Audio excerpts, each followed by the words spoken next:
नमस्कार, तेज हरियाणा पर आप सभी का हरियाणा के फटाफट 25 खबरों के बुलेटिन में आपका स्वागत है। तो चलिए दोस्तों, बिना कोई देरी शुरुआत करते हैं हरियाणा की सुबह सुबह की ताजा फटाफट अंदाज की 25 खबरों की। एक गुजारिश, यदि आपने अभी तक भी हमारे चैनल को सब्सक्राइब नहीं किया तो सबसे पहले सब्सक्राइब करने, बेल आइकन दबा दें ताकि रोजाना मिलने वाली हर खबर आप तक सबसे पहले पहुंच सके। तो चलिए बढ़ते हैं हरियाणा की पहली खबर की ओर। नमस्कार, तेज हरियाणा की फटाफट 25 खबरों के बुलेटिन में आपका स्वागत है। आज है 14 मार्च, दिन रविवार। हरियाणा की गृह मंत्री अनिल विज की गाड़ी दिल्ली में दुर्घटनाग्रस्त। हादसा एम्स हॉस्पिटल के पास हुआ। मंत्री विज एम्स में चेकअप करवाने गए थे। चेकअप करवाने के बाद वे हरियाणा भवन जा रहे थे कि हादसा हो गया।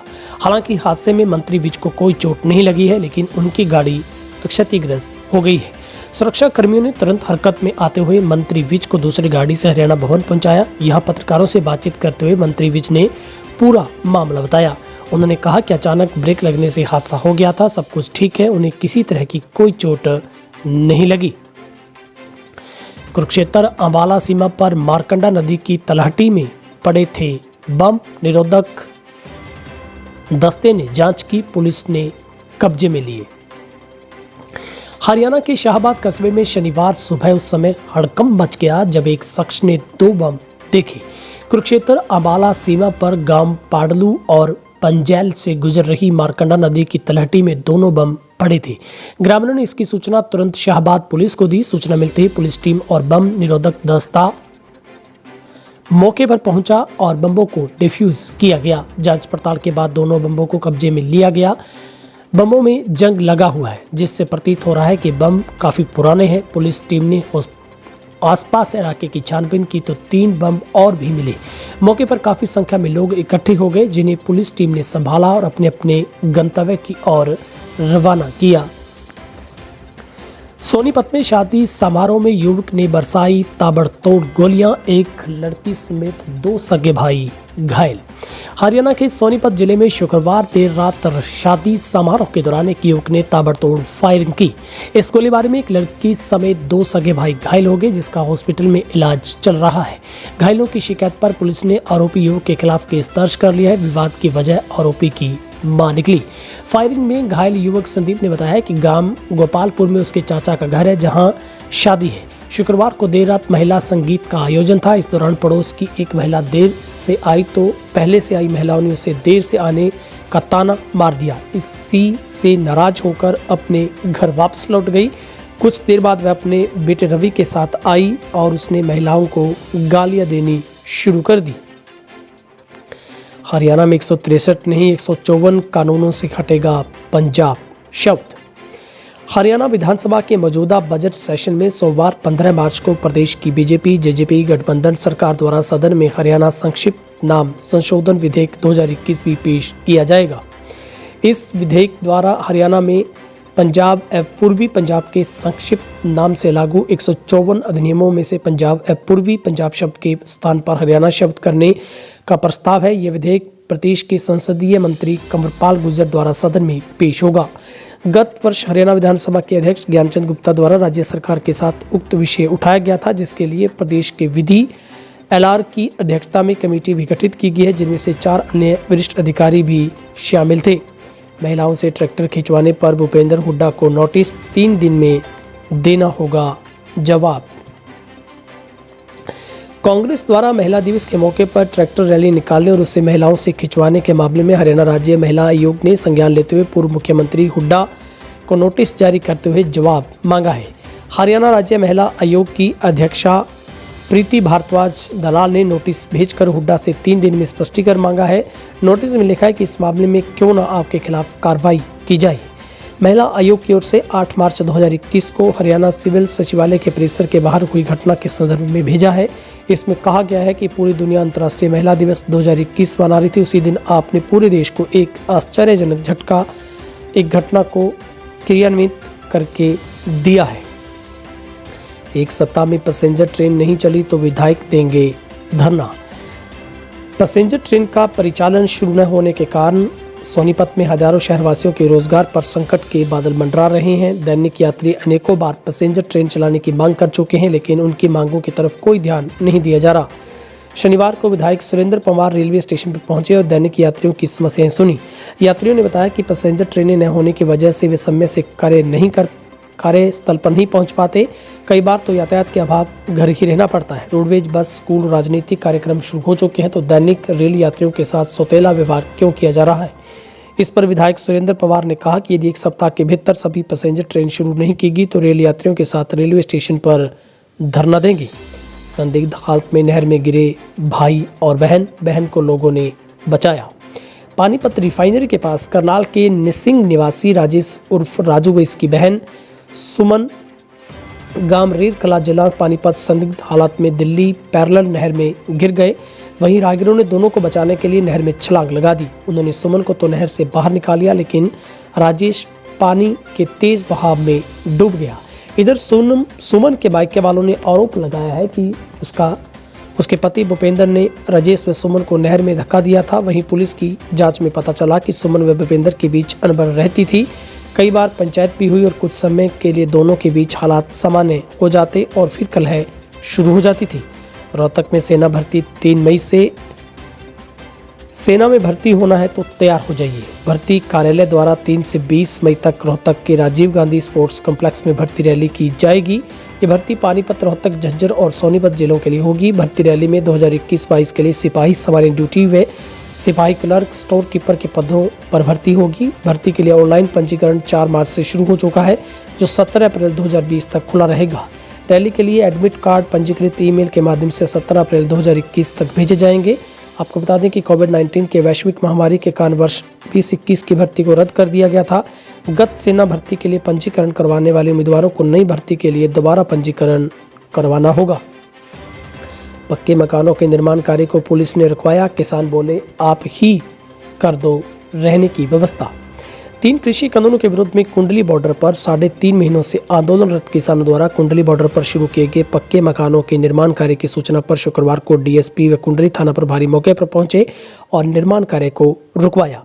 पुलिस अधिकारियों की माने तो किसानों को कानून व्यवस्था का हवाला दिया है, तो किसान नेता बोले, फिर आप ही कर दो रहने की व्यवस्था। पुलिस व किसानों के बीच लंबी देर तक चली बातचीत के बाद आखिरकार किसानों ने पुलिस की बात मान ली। फिलहाल निर्माण कार्य रोक दिया गया है। पुलिस को कहा है कि फिलहाल निर्माण कार्य रोक रहे हैं, लेकिन शनिवार को संयुक्त किसान मोर्चा के नेता यहां पहुंचेंगे और बैठक करेंगे। हरियाणा में बिछेगा सड़कों का जाल। हरियाणा की बीजेपी जेजेपी गठबंधन सरकार के वर्ष 2021-22 के बजट में राज्य में नई सड़कों का जाल बिछने वाला है। प्रदेश सरकार ने इस साल 650 किलोमीटर लंबी नई सड़कें बनाने का खाका तैयार किया। इसके अलावा करीब 5000 किलोमीटर लंबी सड़कें ऐसी हैं जिनका सुधार किया जाना प्रस्तावित है। प्रदेश सरकार ने शहरों में 1 दर्जन बाईपास बनाने की मंजूरी दी है। इससे शहरी आबादी व ट्रैफिक का दबाव कम होगा तथा दुर्घटनाओं में कमी आने के साथ ही वाहन चालकों को कई किलोमीटर लंबा सफर बचेगा।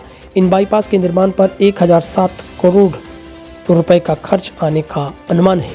पीडब्ल्यूडी के मंत्री डिप्टी सीएम दुष्यंत चौटाला हैं। मुख्यमंत्री ने इस साल के वार्षिक बजट में 2022-23 तक यहां संभव होगा 6 कर्मियों से अधिक के सभी कच्चे रास्तों पर पक्की सड़क का निर्माण करने का रोड मैप तैयार किया है।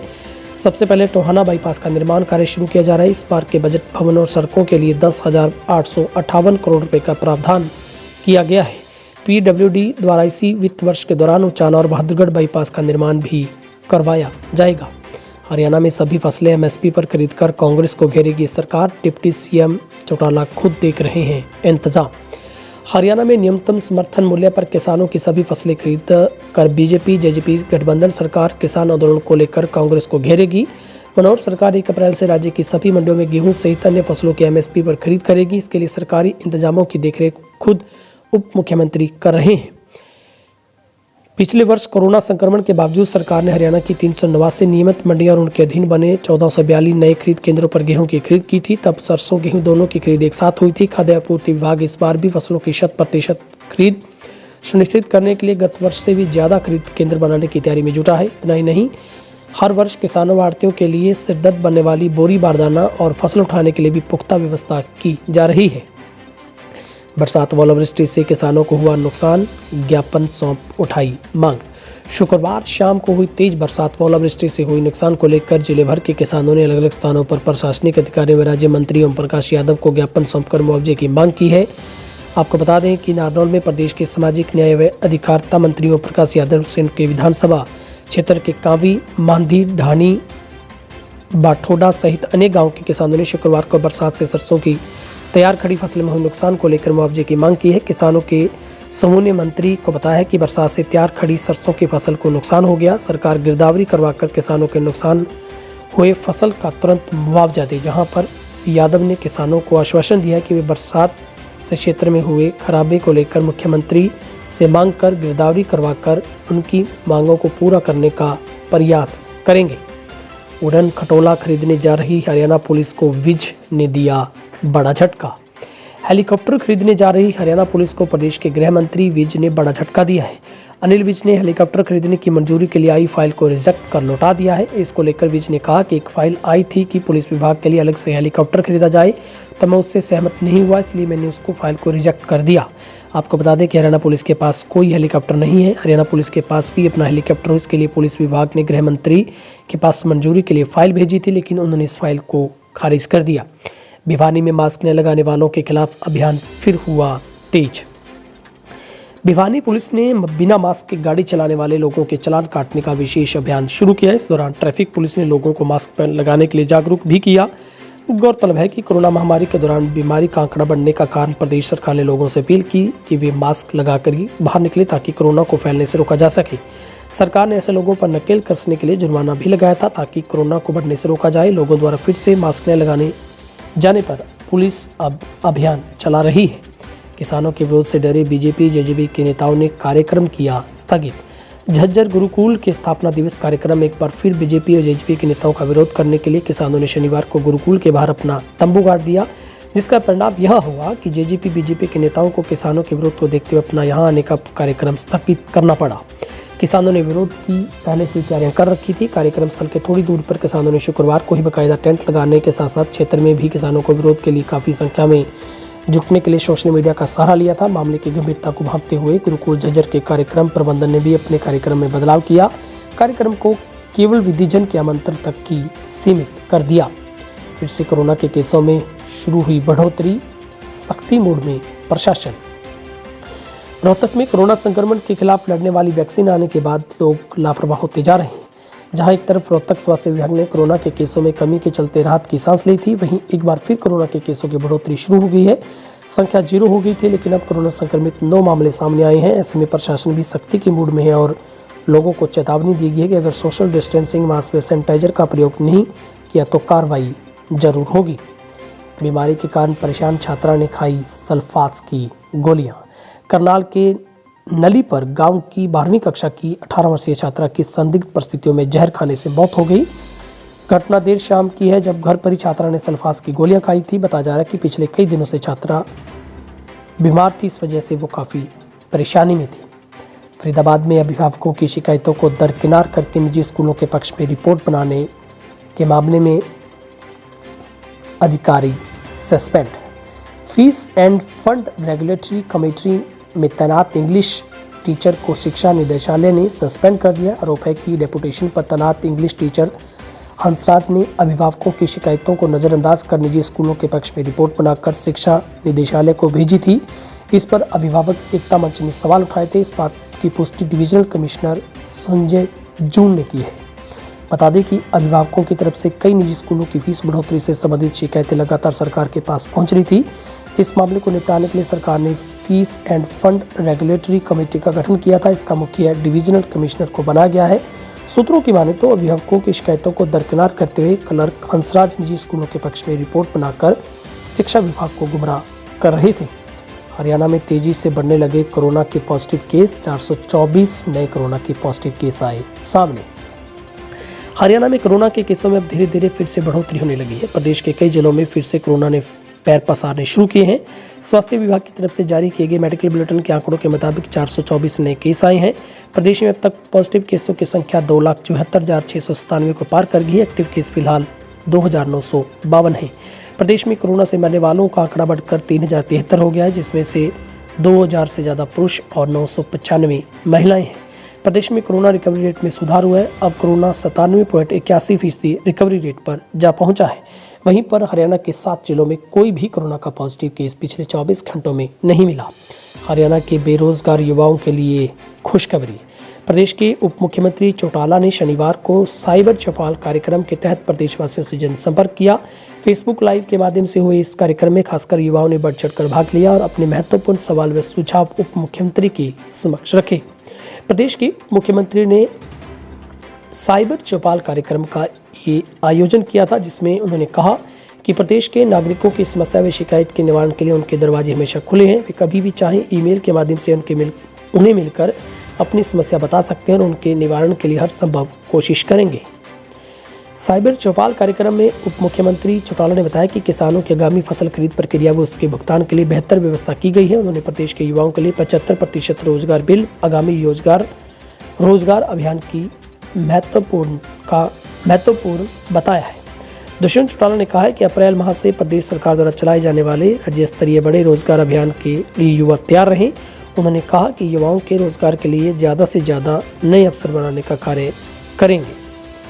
फिलहाल आज की टॉप 25 खबरों के बुलेटिन में इतना ही। यदि आपने अभी तक भी चैनल को सब्सक्राइब नहीं किया तो सब्सक्राइब करें। किसान आंदोलन को लेकर भी अपनी राय जरूर रखें। आप हमारे साथ कहाँ से जुड़ते हैं, कमेंट बॉक्स में अपने ज़िले का नाम जरूर लिखें। बहुत बहुत शुक्रिया। आपका दिन शुभ रहे।